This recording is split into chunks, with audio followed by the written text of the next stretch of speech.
So the very first thing that I want to say about a winning mindset is something that doesn't get talked enough about. At least I don't hear enough about it, but has been the foundation for all the success that I've had. So the first principle is to use your imagination. Here's what I mean by using your imagination. We're going to talk about 3 action items here in just a second. Here's the deal. You and I as human beings have a unique ability to do something that, as far as scientists know, and as far as philosophers and philanthropists and religious leaders and ecclesiastical people, as far as we know, we are the only species, we're the only creation, we're the only thing in the universe that has this ability. That's the ability to imagine. In other words, we can see ourselves, we can step outside ourselves and have self-awareness, and we can see ourselves, but not only that, we can imagine ourselves doing different things than what we're doing right now today. This is an amazingly powerful, incredible skill and gift that you and I have been given. But what that means is we can look around and we can go, oh, like, I don't like that aspect of my life. Notice the self-awareness statement, right? It's like, oh, I see that part of my life. I don't really like that part of my life. How would I do it different? And when you do that, when you ask that question, you start thinking about what that difference would be. You've invoked your imagination and you've started to create something new. Now, creating something new inside the imagination is not the end of the conversation. It's just the beginning of it. And here's what happens. A lot of times we have, and I talked a little bit about this a few days ago, but a lot of times we have a vague notion about what we want or who we want to become or what we're doing. And so my invitation to you is to clarify that and make that sharp and crisp by using your imagination. Okay, first thing is, inside of your imagination that I want you to do, I want you to journal your story.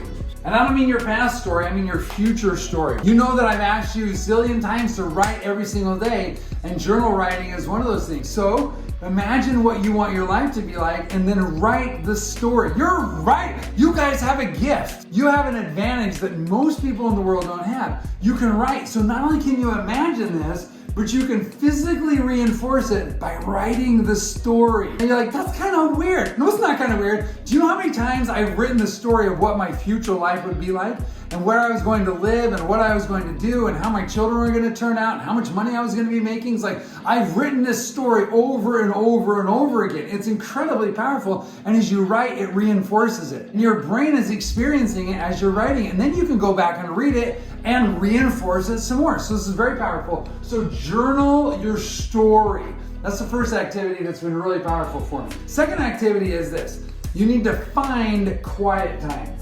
We live in an incredibly noisy, data-driven, congested, psychotic world, right? I read journal entries of my 5th grade grandpa, whose name was Paul Gorley. Some of you heard me talk about him before. And Paul Gorley pulled a handcart across the plains from Iowa City to the Salt Lake Valley. And you know what? Like, what did they have? They didn't have any internet. There were no billboards, no advertising, no Circle K or Walmarts along the way to distract them. Like, they had one thing. Go on the road. Boom. That's what they like. And cut the road, really. It's like, walk down the trail. That was it. Figure out how to have food for today. That's like, this life was incredibly simple back then. And what do we got? We have all this noise and this congestion and airplanes flying overhead and cars racing down our street.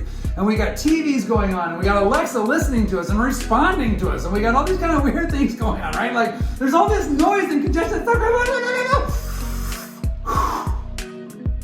Just gotta slow down sometimes. And you gotta find and create quiet time. And not only quiet time physically, but quiet time mentally, right? Create a moment on your schedule where you literally do nothing. It's like, okay, I'm gonna do nothing. And then create time to just listen. Like, you can't see it if I took my board down, but I got 4 acres of forest here in front of my property. And so I like to just go and walk around. Like, I'm just gonna walk around. Well, what are you gonna do? I'm just gonna walk around. Now listen. Third activity is to expand your definition of possible. Every one of us are created with unlimited possibility. That's our heritage as children of God. That's our deal. Now, we don't have all the skills and the resources and the tools and the time to actually live into that right now. But the fact is, we all have these limiting beliefs about what's possible in our life, right? We have thresholds about how much money we can make. We have thresholds about the kinds of clients we'd feel comfortable, working with. Like, as an example, I don't know what your threshold is, but I know when I first got started on copywriting, if a marketing executive from Google called me up and said, hey, we want you to do a project, I would have been like, oh, I'm not good enough for that, I don't know if I can do that, blah, blah, blah, blah. And like all these self-limiting beliefs would have been like, piled on. And so we all have these parameters about what's possible. I remember thinking like my goal, I was like, whoa, if I can make $100,000 in a year, wowzers, Bob, that would be like shocking, that would be unbelievable. That was not that it was impossible, because lots of people make $100,000 in an hour. There's billionaires making $100,000 in a minute. So it's not that it's not possible, it's that I had not expanded my personal definition about what was possible. And that's an exercise of your imagination.